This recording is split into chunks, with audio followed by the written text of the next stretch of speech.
Bismillahirrahmanirrahim. Assalamualaikum warahmatullahi wabarakatuh. Alhamdulillahi rabbil alamin. Wa bihi nasta'inu ala umuri dunya waddin. Wa nusalli wa nusallimu ala nabiyyina Muhammadin wa alihi at-tayyibin at-tahirin wa sahabatihi al-ghurri al-muhajjalin والتابعين لهم بإحسان إلى يوم الدين. اللهم علمنا ما ينفعنا وانفعنا بما علمتنا وارزقنا علما نافعا يا رب العالمين. سبحانك لا علم لنا إلا ما علمتنا إنك أنت العليم الحكيم. أما بعد، اسمعوا قول ربكم جل وعلا في محكم التنزيل: واذكروا الله في أيام معدودات. صدق الله العظيم. Bapak Ibu kaum muslimin jamaah salat zuhur yang dirahmati Allah Subhanahu wa taala, tidak bosan-bosannya kita memuja dan memuji Allah, mengucapkan rasa syukur kepada Allah Subhanahu wa taala atas segala nikmat karunia yang Allah berikan kepada kita sehingga kita dapat memenuhi panggilannya, kita dapat berubudiyah kepadanya. Selawat dan salam kita ucapkan untuk Rasulullah sallallahu alaihi wasallam. Allahumma salli ala Muhammad wa ala ali Muhammad. Seorang rasul, sosok manusia yang wajib kita teladani, kita contoh dan kita tiru. Bapak Ibu kaum muslimin jamaah salat zuhur yang dirahmati Allah Subhanahu wa taala, dalam kesempatan yang berbahagia ini izinkanlah kami menyampaikan kajian dengan judul Ada Apa Dengan Hari Arafah. Bapak Ibu jamaah yang dirahmati Allah Subhanahu wa taala, hari ini kita berada pada tanggal 8 Zulhijjah. Besok tanggal 9 Zulhijjah. Tanggal 10-nya kita melaksanakan hari raya Idul Adha. Tanggal 9 Zulhijjah juga dikenal dengan nama Hari Arafah. Kenapa dinamai dengan Hari Arafah? Karena memang pada tanggal 9 Zulhijjah ini jemaah haji, saudara-saudara kita yang melaksanakan ibadah haji ke Mekah sana, mereka berkumpul di Arafah melaksanakan ibadah yang namanya wukuf. Wukuf di Arafah, wukuf di padang Arafah. Karena memang Rasulullah sallallahu alaihi wasallam mengatakan al-hajju Arafah. Al-hajju Arafah. Haji itu adalah Arafah, wukuf di Arafah. Maksudnya adalah wukuf di Arafah termasuk salah satu rangkaian yang sangat penting dalam pelaksanaan ibadah haji. Bapak Ibu kaum muslimin jamaah Jumat yang dirahmati Allah Subhanahu wa taala. Jadi hari Arafah ini bukan hanya hari biasa seperti hari-hari yang lain saja, tetapi ada keistimewaannya.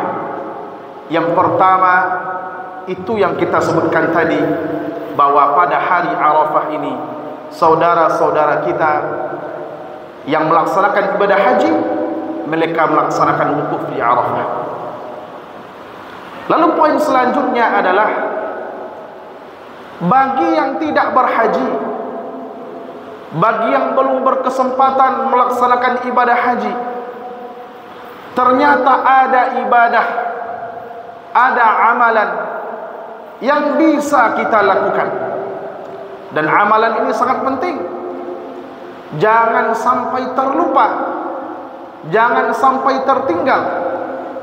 Amalan tersebut tidak lain dan tidak bukan adalah siyamu yaumi Arafah, berpuasa pada hari Arafah, berpuasa pada tanggal 9 Zulhijjah.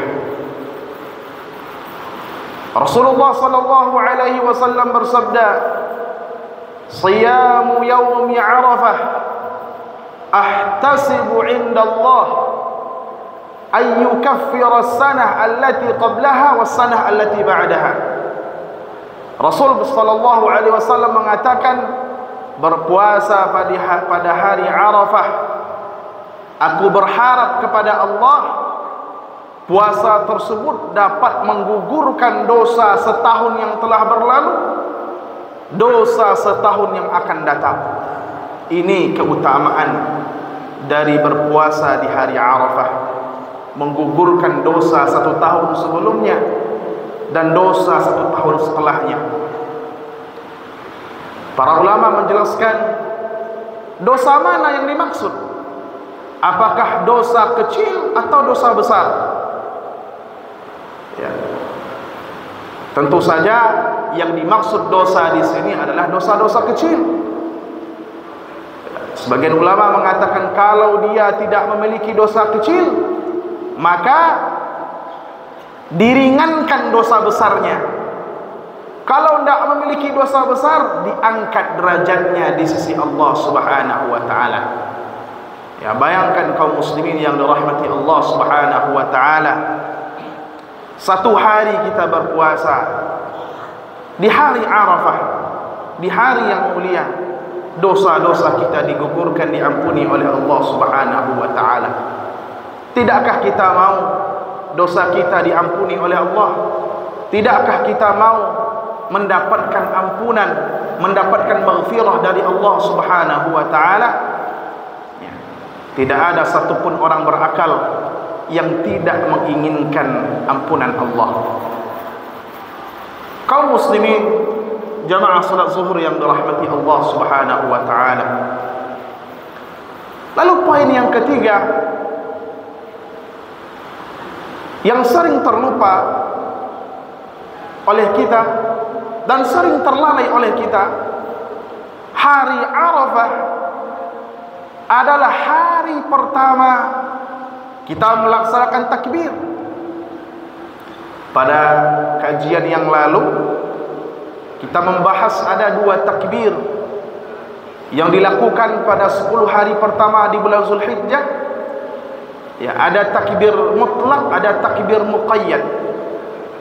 Takbir muqayyad, takbir yang dilaksanakan setelah salat fardu 5 waktu, itu dilaksanakan mulainya pada hari Arafah. Dimulai pada hari Arafah. Allah Subhanahu wa taala berfirman, "Wadhkurullaha fi ayyamin ma'dudat." Dan banyak-banyaklah berzikir kepada Allah pada hari-hari yang telah ditentukan. Yang mana hari-hari tersebut? Kata para ulama tafsir, hari-hari al-ayyamul ma'dudat, yaum Arafah wa yaumun nahri wa 3 ayyamit tasyriq. Ya, yang mana hari-hari yang ditentukan itu? Hari-hari tersebut adalah hari Arafah, lalu hari menyembelih tanggal 10 Zulhijjahnya, lalu hari tasyriq, hari yang 3 hari, 11, 12, 13 Zulhijjah. Dalam hadis yang diriwayatkan oleh Imam Al-Baihaqi, dikatakan bahwasanya Rasulullah sallallahu alaihi wasallam salat subuh di hari Arafah. Setelah beliau salat subuh, kata para sahabat, "Tsumma aqbala alaina." Beliau menghadap kepada kami, wa qala Allahu akbar, Allahu akbar, dan beliau bertakbir, mengucapkan Allahu akbar, Allahu akbar. Wa maddat takbira ila al-'asri akhir ayyam at-tasyriq, atau kama qala. dan Rasulullah sallallahu alaihi wasallam terus-menerus membaca takbir selesai salat fardu 5 waktu sampai ba'da asar di hari tasyrik. Nah, kaum muslimin jemaah salat zuhur yang dirahmati Allah Subhanahu wa taala, hari Arafah adalah momentum yang penting bagi kita. Banyak ibadah-ibadah, banyak amalan-amalan yang bisa kita lakukan. Jangan sampai terluput dari amalan-amalan tersebut. Barangkali itu yang dapat kita sampaikan. Aqulu qawli hadza wa astaghfirullah li wa lakum. Nasrun minallah, fathun qarib. Banyak maaf. Assalamualaikum warahmatullahi wabarakatuh.